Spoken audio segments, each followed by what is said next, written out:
ในหมอยาโคมแดงเป็นเรื่องที่มีปริศนาให้ชวนคิดชวนสงสัยได้ไขความจริงกันอยู่ตลอดแทบจะทุก EP ไม่เพียงแค่นั้นปริศนายังอยู่ในเพลงเปิดอีกด้วยในคลิปนี้เราจะมาคุยกันว่าใน MV เพลงเปิดของซีซั่น2ซึ่งเป็นเพลงที่1ที่เราได้ฟังกันมาตลอดในครึ่งแรกของซีซั่น2มีความหมายว่ายังไงกันบ้าง MV บอกอะไรเราแล้วมีอะไรซ่อนอยู่บ้างถ้าพร้อมแล้วเราไปเริ่มกันเลยซึ่งในซีซั่น2ตอนนี้มาถึงครึ่งทางเป็นที่เรียบร้อยแล้วซึ่งในเพลงเปิดเพลงแรกที่เราได้ฟังไปเป็นผลงานของริระอิคุตะหรือหลายคนจะรู้จักในนามนักร้องนำของยาโซบิซึ่งเรียกว่าเป็นเจ้าแม่เพลงอนิเมะเลยทีเดียวซึ่งใน MV เพลงก็ได้มีฉากรวมเนื้อเรื่องเอามาให้เราดูใน MV ไม่ว่าจะเป็นฉากพูดจันทราที่หลังจากการรำโชว์ของจินชิเมาก็จะชี้ไปที่ดวงจันทร์เพื่อที่จะบอกทูตต่างชาติว่าคนเมื่อกี้นี่แหละคือเทพธิดาจันทราของแท้ฉากถ้ำกบที่เมาเข้าไปติดอยู่กับจินชิแล้วก็เป็นฉากจับกบที่ทุกๆคนพูดถึงกันฉากของการใส่อะไรบางอย่างเข้าไปในของกินซึ่งถ้าเป็นบริบทที่อยู่ในหมอยาโคมแดงแล้วคิดได้อย่างเดียวว่าเป็นยาพิษฉากคนในชุดจักรพรรดิที่ดูคล้ายกับจินชิที่ดูจะเหมือนอยู่ท่ามกลางการควบคุมของใครสักคนแล้วก็ฉากวิหารแห่งทางเลือกแต่สิ่งที่เป็นไฮไลท์แล้วเราจะเอามาพูดถึงในคลิปนี้นั่นก็คือฉากในช่วงท้ายของ MV ที่จะเป็นมือทั้งหมด10มือแต่ละมือก็มีของอยู่ในมือที่แตกต่างกันไปก็จะมีตั้งแต่ปิ่นปักผมเครื่องในวัวซองกระดาษเห็ดผลึกสีเหลืองดอกไม้ผ้าสีดำแมลงริบบิ้นแล้วก็กบซึ่งผมเชื่อว่าพอกวาดตาดูรวมๆทั้งหมดมองครั้งแรกทุกคนอาจจะเห็นแค่กบแล้วยิ่งใครที่ดู EP จับกบไปแล้วเชื่อว่าคงมองกบตัวนี้ไม่เหมือนเดิมอย่างแน่นอนซึ่งสิ่งของทั้ง10อย่างนี้เป็นสิ่งของที่เกี่ยวข้องกับเนื้อเรื่องเกี่ยวข้องกับเมาในเรื่องที่ผ่านมาทั้งหมดของส่วนใหญ่จะเป็นของที่อยู่ในซีซั่น2ยกเว้นเพียงชิ้นเดียวผมเชื่อว่าคนที่เป็นแฟนหมอยาโคมแดงเป็นแฟนเมาจะต้องรู้ได้ทันทีว่าของชิ้นเดียวที่มาจากซีซั่นแรกคือชิ้นไหนและเราจะไปเริ่มต้นกันจากของชิ้นนั้นเลยซึ่งนั่นก็คือปิ่นปักผมปิ่นปักผมเงินอันนี้เป็นปิ่นปักผมที่เมาได้มาจากจินชิก่อนที่จะไปงานเลี้ยงซึ่งจะอยู่ในซีซั่นที่1 EP ที่5申し訳なかった珍しく素直だね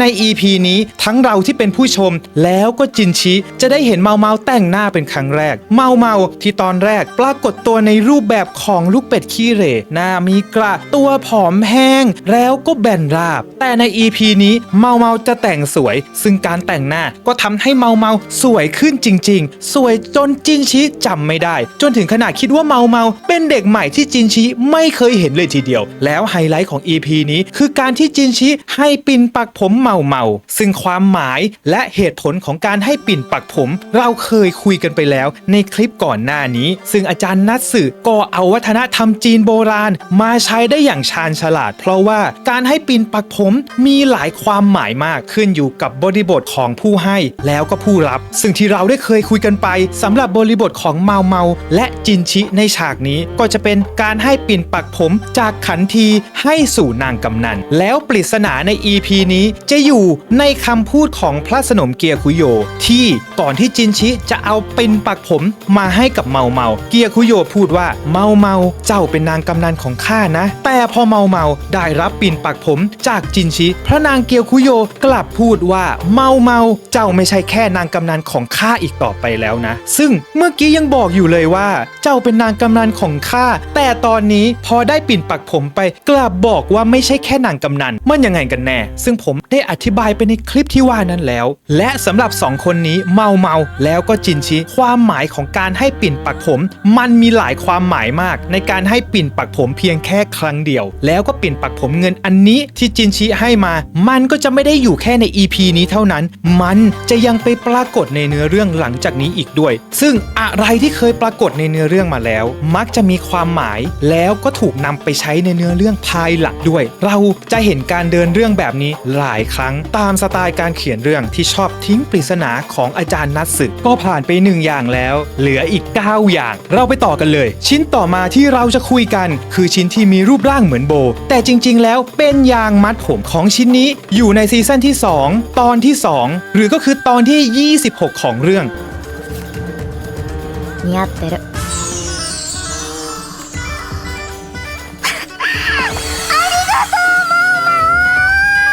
ในตอนนี้จะเป็นตอนที่ขบวนคาราวานเดินทางมาถึงขบวนคาราวานนี้จะมีของมาขายเยอะแยะมากมายเต็มไปหมดซึ่งแน่นอนว่าขบวนคาราวานที่เดินทางมาจากแดนไกลก็จะมีของหายากของแปลกๆที่หาไม่ได้ทั่วๆไปในแถวๆนี้เมากับเสี่ยวหลันได้ไปเดินตลาดกันในวันสุดท้ายของการค้าขายระหว่างเดินเลือกซื้อของเมาก็ได้ซื้อยางมัดผมให้เสี่ยวหลันแล้วก็เป็นคนมัดผมให้เสี่ยวหลันด้วยเมาก็เลยคิดว่าเสี่ยวหลันเนี่ยเหมือนกับเป็นน้องสาวของเมาเลยนะถ้าเกิดว่าเรามีน้องสาวแล้วก็อารมณ์ก็คงประมาณนี้ละมั้งซึ่งเสี่ยวหลันก็เปรียบเสมือนน้องสาวของเมาตั้งแต่ตอนที่เมาเข้ามาวังหลังเป็นครั้งแรกส่วนปริศนาที่สำคัญของ EP นี้คือขบวนคาราวานที่เข้ามามีแต่เสื้อผ้าที่เหมือนจะทดสอบว่าพระสนมคนไหนตั้งท้องอยู่หรือเปล่าเมาที่สังเกตเรื่องนี้ก็เลยรีบไปเตือนพระสนมเกียคุโยเอาไว้เพราะเรื่องที่ตั้งท้องจะต้องเก็บเป็นความลับให้ลับที่สุดเพื่อความปลอดภัยของลูกในท้องเพราะว่าการตั้งท้องถ้าปล่อยให้ผู้ที่ไม่หวังดีรู้เรื่องเข้าละก็อาจจะมีคนที่พยายามยุติการตั้งท้องนี้ได้เพราะว่าถ้าเกิดเด็กที่อยู่ในท้องของพระสนมเกียคุโยหรือพระสนมคนไหนๆออกมาเป็นลูกชายแล้วละก็นั่นหมายถึงองค์รัชทายาทคนต่อไปซึ่งถ้าองค์รัชทายาทเกิดจากพระสนมที่ไม่ใช่พวกเดียวกันหรือยิ่งเป็นศัตรูกันแล้วละก็จะทำให้บางคนเสื่อมอำนาจสูญเสียผลประโยชน์ไปได้เพราะฉะนั้นการกำจัดศัตรูโดยกำจัดคนที่ตั้งท้องกำจัดเด็กในท้องไปก่อนก็ถือเป็นการรักษาอำนาจอย่างหนึ่งเท่านั้นยังไม่พอในขบวนคาราวานยังมีของจำพวกเครื่องหอมที่กองคาราวานนำเข้ามาขายซึ่งของประเภทเครื่องหอมดูเพลินๆก็จะเป็นเหมือนแค่ของใช้ธรรมดาทั่วไปให้กลิ่นหอมปกติแต่จริงๆแล้วถ้าใช้ในปริมาณมากจนเกินไปก็จะเป็นพิษกับเด็กในท้องได้เหมือนกันและของบางอย่างสามารถยุติการตั้งครรภ์หรือที่เรียกว่าทำแท้งได้อีกด้วยเพราะฉะนั้นปริศนาของ EP นี้คือใครกำลังมุ่งเป้าไปที่เด็กๆในท้องของพระสนมระดับสูงใครที่กำลังสืบว่าพระสนมระดับสูงตั้งท้องอยู่หรือเปล่าซึ่งเมาก็จะไปตรวจสอบเรื่องพวกนี้โดยวิธีที่ตรวจสอบคือเข้าไปในตำหนักของพระสนมหลีฮวาแล้วก็ไปไล่ดมชุดเสื้อผ้าของสาวๆนางกำนันทุกคนซึ่งพฤติกรรมนี้ก็ทำให้เมาถูกร้องเรียนในที่สุดในข้อหาทำตัววิตฐานแล้วเมาก็จะโดนจินชิสอบสวนอีกด้วยก็ผ่านไปแล้ว2ชิ้นเรามาดูชิ้นต่อไปซึ่งชิ้นต่อไปจะพูดรวมกันทั้ง2ชิ้นเลยนั่นก็คือเห็ดแล้วก็ผ้าสีดำสาเหตุที่พูดรวมกัน2ชิ้นเพราะว่าของ2อย่างนี้อยู่ใน EP เดียวกันนั่นก็คือซีซั่น2 EP ที่3หรือว่า EP ที่27ของหมอยาโคมแดงEP นี้เป็นเรื่องราวเกี่ยวกับพระสนมระดับกลางนั่นก็คือพระสนมจินในตอนนี้จินชิจะมาให้เมาช่วยสืบอะไรสักอย่างหนึ่งโดยที่การสืบนี้มีเหตุผลบางอย่างที่จินชิไม่อยากให้พระสนมเกียคุโยรู้ด้วยนั่นก็คือการสืบสาเหตุการตายของพระสนมจินซึ่งจินชิสงสัยว่าพระสนมจินจะโดนวางยาพิษซึ่งการที่พระสนมจินโดนวางยาพิษหมายความว่าไม่ใช่การตายตามธรรมชาติเป็นการตายโดยความมุ่งร้ายของใครบางคนแล้วคนที่เคยมีเรื่องบาดหมางกับพระสนมจินนั่นก็คือพระสนมเกียคุโยเพราะฉะนั้นพระสนมเกียคุโยก็เป็นหนึ่งในผู้ต้องสงสัยที่จินชิสงสัยว่าเป็นคนทำเรื่องนี้หรือเปล่าแต่เมื่อเมาไปสืบปรากฏว่าเรื่องมันซับซ้อนกว่านั้นพระสนมจินที่บอกว่าเพิ่งตายนอนอยู่ในโรงปรากฏว่าพระสนมไม่ใช่ตัวจริงแต่เป็นนางกำนันของพระสนมจินปลอมตัวมาร่างที่เห็นอยู่ ในโรงไม่ใช่พระสนมจินตัวจริงเม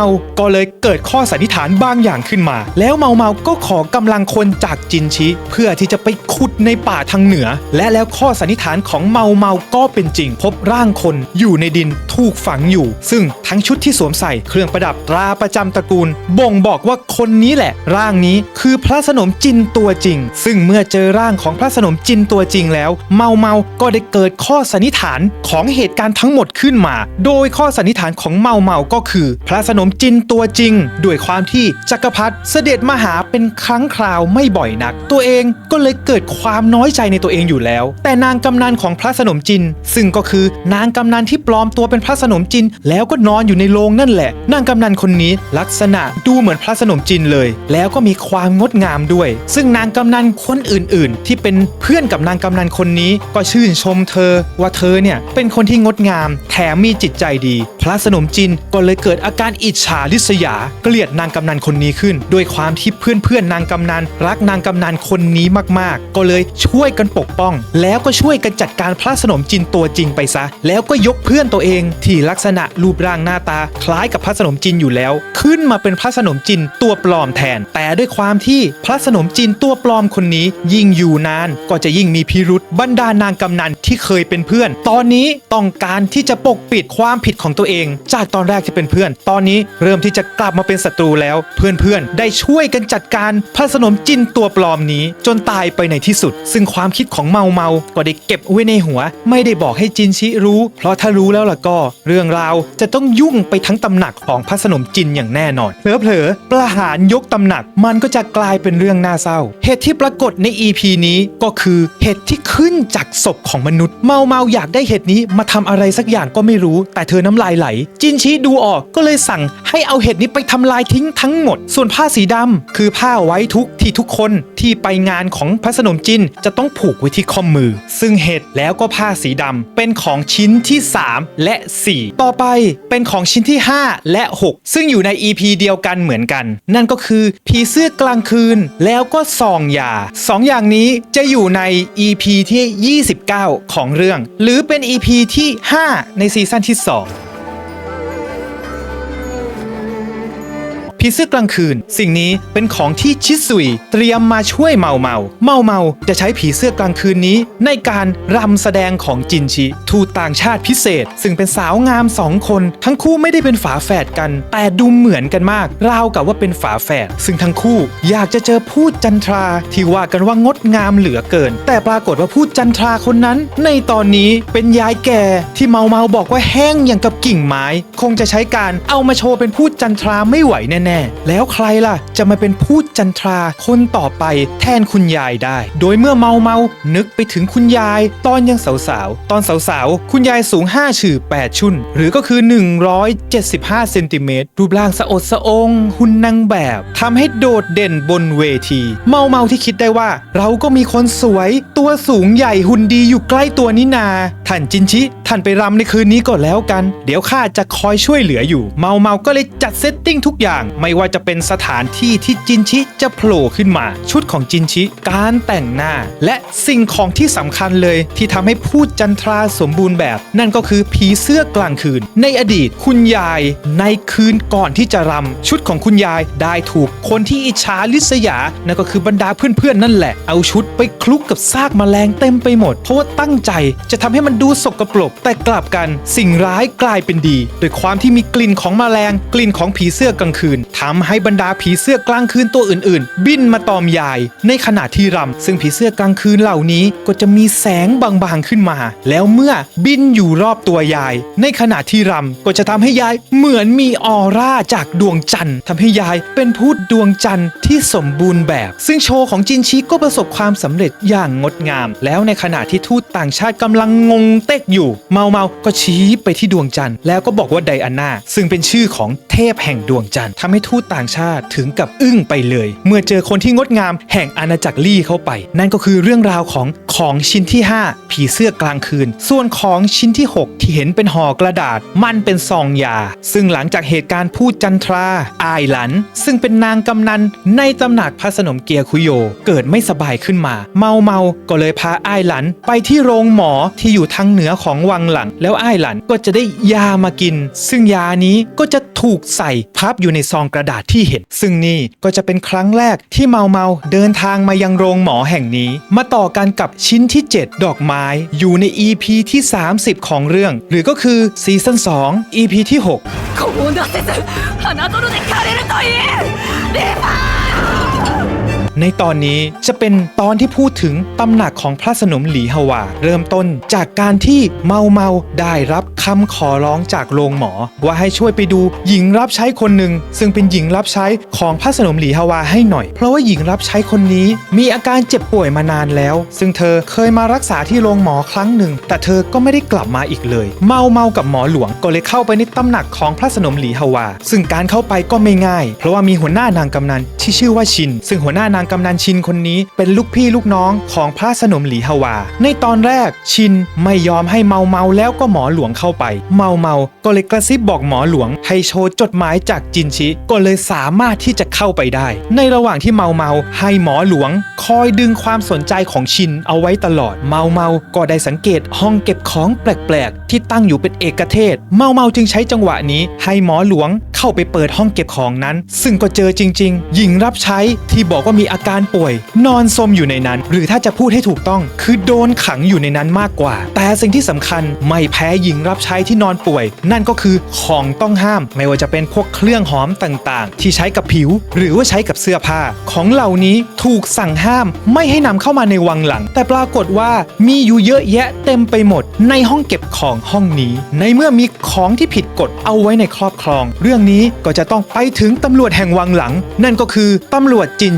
ชิก็ได้เดินทางมาถึงตำหนักของพระสนมหลีฮวาแล้วก็ทำการสอบสวนหัวหน้านางกำนันชินซึ่งตอนแรกชินเลือกที่จะปิดปากเงียบไม่พูดอะไรซึ่งเมาเห็นว่าท่าไม่ดีแน่ถ้าเธอไม่ยอมพูดแบบนี้การเอาผิดเธอคงจะยากเมาเลยใช้วิธียั่วโมโหเมายั่วโมโหชินต่างๆนานาจนสุดท้ายชินก็ฟิวขาดแล้วก็พูดทุกอย่างออกมาทั้งหมดสิ่งที่ชินพูดก็คือว่าตัวของชินเองแล้วก็พระสนมหลีฮวาโตมาด้วยกันตั้งแต่เด็กๆเพราะเป็นลูกพี่ลูกน้องกันชินมั่นใจในความสวยความเก่งกิริยามารยาทของตัวเองว่าเหนือกว่าหลีฮวาทุกอย่างแต่ทำไมหลีฮวาถึงได้รับเลือกเป็นพระสนมระดับสูงไม่ใช่ตัวชินเห็นได้ชัดเลยว่าคำพูดของชินเป็นคำสารภาพว่าชินอิจฉาริษยาหลีฮวาซึ่งก็โตมาด้วยกันแต่กลับได้ดิบได้ดีมากกว่าแต่สิ่งที่ทำให้พระสนมหลีฮวาฟิลขาดขึ้นมามีอยู่2อย่างแรกการที่ชินทำร้ายเมาจนเป็นแผลที่ใบหน้าอย่างที่2นั่นก็คือชินไม่ได้มีความหวังดีต่อบ้านเมืองหรือไม่ได้มีความรักให้กับจักรพรรดิเลยแม้แต่นิดเดียวแต่หวังในตำแหน่งแม่ของแผ่นดินก็คือหวังที่จะขึ้นเป็นราชินีแห่งอาณาจักรนั่นเองข้อนี้ทำให้หลีฮวาฟิลขาดแบบสุดๆถึงขนาดวางมวยกับชินซึ่งเป็นลูกพี่ลูกน้องที่โตมาด้วยกันเลยทีเดียวซึ่งก็ไม่แปลกที่ลูกพี่ลูกน้องที่โตมาด้วยกันและได้รับความไว้วางใจมากที่สุดจนให้มาเป็นหัวหน้านางกำนันทรยศกันแบบนี้ซึ่งดอกไม้ที่อยู่ใน MV เพลงเปิดดอกนี้คือดอกบานเย็นสีขาวซึ่งปลูกอยู่รอบๆห้องเก็บของที่หญิงรับใช้คนนี้โดนขังเอาไว้ต่อมาของชิ้นที่ 8 ผลึกสีเหลืองจะอยู่ใน EP ที่ 33 หรือก็คือซีซั่น2 EP ที่ 9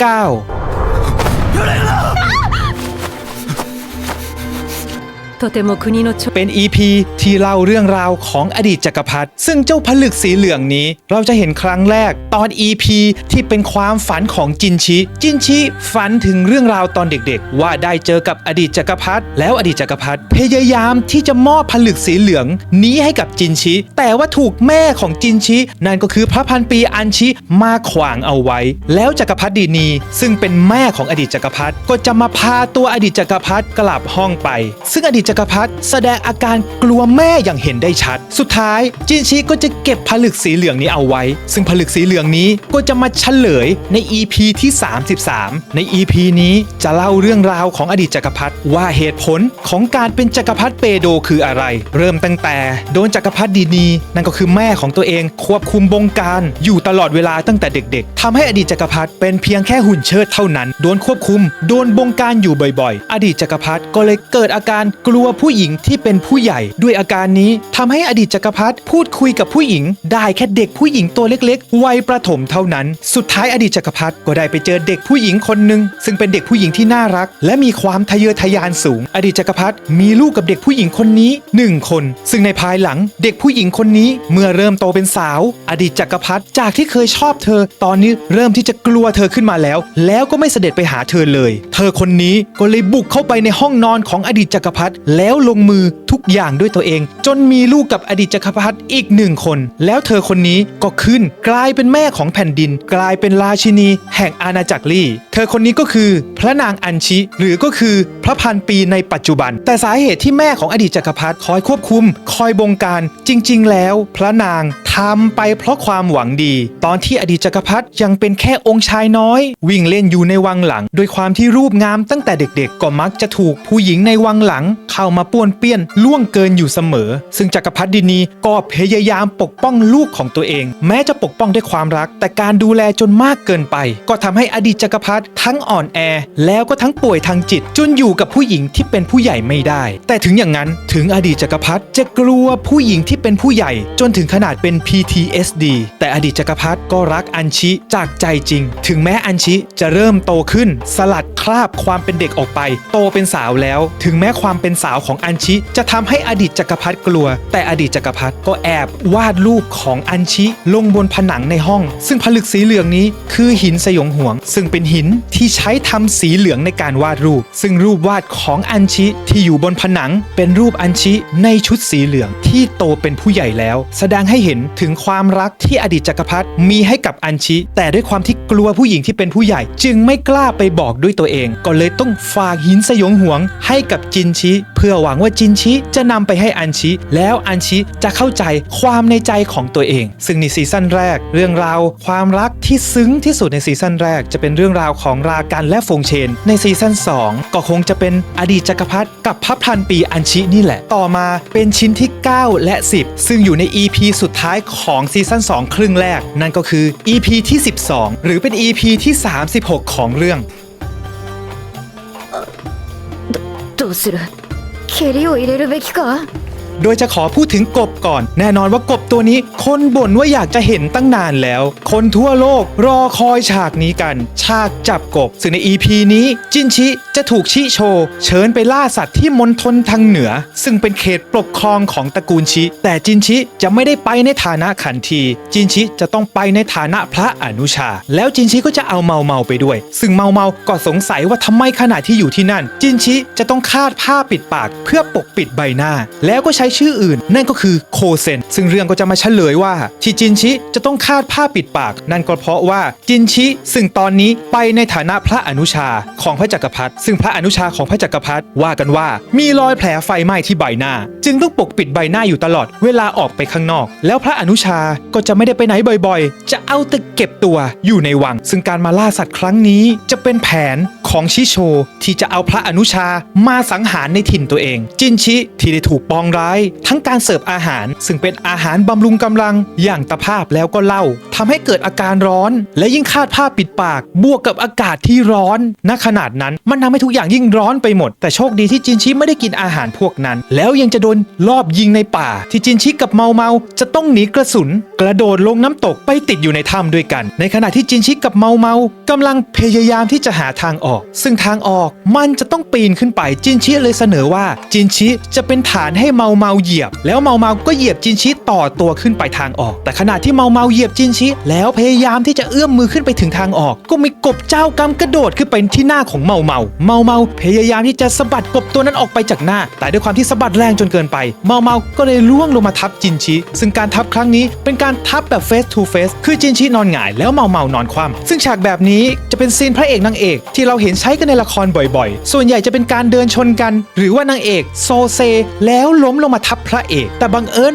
ว่ามือของเมาข้างนึงมันไปอยู่ที่จุดต่ำไปหน่อยก็เลยไปเจอกบของจินชิซึ่งจินชิพยายามที่จะอธิบายเกี่ยวกับกบตัวนี้เมาด้วยความสงสัยว่ามันคืออะไรก็ทั้งบีบทั้งรูปกบตัวนี้จนจินชิพูดไม่ออกจินชิที่พยายามจะอธิบายว่ามันไม่ใช่กบแต่เมาก็ยืนกรานว่ามันคือกบเพราะเมาไม่อยากฟังความจริงอะไรทั้งนั้นซึ่งการที่รู้ความจริงรู้ความลับมากจนเกินไปอาจจะทำให้อันตรายถึงชีวิตก็ได้เมาก็เลยพยายามที่จะปิดหูปิดตาไม่ฟังอะไรจากจินชิทั้งนั้นซึ่งซีนกบดูเหมือนว่ามันจะจบลงแค่นี้แต่อาจารย์นัทสึผู้เขียนก็ดันไปโพสต์ใน X เข้าไปอีกโดยอาจารย์นัทสึได้โพสต์แค่ประโยคสั้นๆประโยคเดียวแต่ประโยคเดียวนี่แหละมันกลายเป็นท็อปปิกที่คุยกันทั้งโซเชียลอาจารย์นัทสึโพสต์ว่ามันคือกบยุโรปซึ่งแค่ไอประโยคสั้นๆนี้ทำให้หลายๆคนในโซเชียลเอาไปวิเคราะห์วิจารณ์กันอย่างมากมายโดยประเด็นที่คนพูดกันเยอะที่สุดเลยก็คือกบยุโรปมันตัวใหญ่บางคนถึงกับเจาะไปที่ขนาดว่ากบยุโรปขนาดตอนมันหลับอยู่มันยังมีความยาวถึง6 นิ้วบางคนลึกไปกว่านั้นทำแบบจำลองกบเป็นรูปทรงกระบอกขึ้นมาแล้วก็เอามาเทียบกับมือของเมาเอามาเทียบกับหัวของเมาเอามาเทียบกับลำตัวของเมาซึ่งผมก็ไม่แน่ใจว่าการเอามาเทียบแบบนี้เขาต้องการจะสื่ออะไรนี่แค่โพสต์แค่ประโยคสั้นๆประโยคเดียวของอาจารย์นัทสึทำให้สะเทือนไปทั้งโซเชียลเลยทีเดียวส่วนของอย่างสุดท้ายมันก็คือหนิวหวงหรือที่เรียกกันว่าโคโรซึ่งหลังจากที่ผ่านเหตุการณ์จับกบแล้วจับคนร้ายที่หวังจะลอบสังหารจินชิได้เป็นที่เรียบร้อยจินชิก็มอบหนิวหวงให้เป็นของขวัญกับเมาซึ่งหนิวหวงมันก็คือนิ่วในถุงน้ำดีของวัวซึ่งมันเป็นส่วนประกอบสำคัญในตำรับยาแผนโบราณของจีนที่เมาอยากได้มาตั้งนานแล้วซึ่งความหมายของมันหนิวแปลว่าวัวและหวงแปลว่าสีเหลืองรวมกันหมายถึงนิ่วสีเหลืองที่เกิดในวัวซึ่งสรรพคุณทางยาของจีนมันมีฤทธิ์เย็นมีรสขมช่วยลดความร้อนในร่างกายขับพิษทำให้สงบจิตใจระงับประสาทช่วยให้นอนหลับสบายขับเสมหะที่อุดตันสามารถใช้รักษาอาการชักลดอาการอักเสบได้ด้วยซึ่งมักนำไปใช้เป็นส่วนประกอบของตำรับยาจีนหลายชนิดเช่นนำไปใช้ในยาฟื้นคืนสติลดไข้ขับพิษหรือใช้ในยาลดอาการปวดหลังปวดเอวก็ยังทำได้อีกด้วยซึ่งจินชิก็มอบนิ้วหวงให้กับเมาแล้วก็พยายามที่จะอธิบายเรื่องราวทั้งหมดว่าความจริงแล้วจินชิไม่ได้เป็นขันทีชื่อจินชิแต่ขณะที่กำลังอธิบายเมาที่กำลังเพลิดเพลินกับนิ้วหวงก็หูบอดตาดับไปหมดไม่ได้ฟังอะไรจินชิเลยเพราะฉะนั้นจุดประสงค์ของจินชิที่พาเมามาล่าสัตว์ในครั้งนี้ด้วยเพื่อที่จะบอกความจริงให้กับเมารู้ทุกอย่างก็เป็นอันล้มเหลวเมาไม่ได้ยินอะไรที่จินชิพูดเลยก็ครบทั้งหมดแล้วสำหรับของ10ชิ้นที่ปรากฏอยู่ใน MV เพลงเปิดซีซั่น2ครึ่งแรกซึ่งทางสตูดิโอก็ได้เปิดเผยโปสเตอร์ของซีซั่น2ในครึ่งที่2ออกมาแล้วโดยซีซั่น2ครึ่งที่2จะฉายในสัปดาห์ต่อไปอย่างต่อเนื่องไม่มีการเว้นวรรคแล้วในครึ่งหลังนี้จะเป็นเรื่องราวเข้มข้นระหว่างราชสำนักและตระกูลชิขอบคุณทุกคนที่อยู่กับผมมาถึงตรงนี้และขอบคุณสมาชิกที่น่ารักสำหรับคลิปนี้แยกย้าย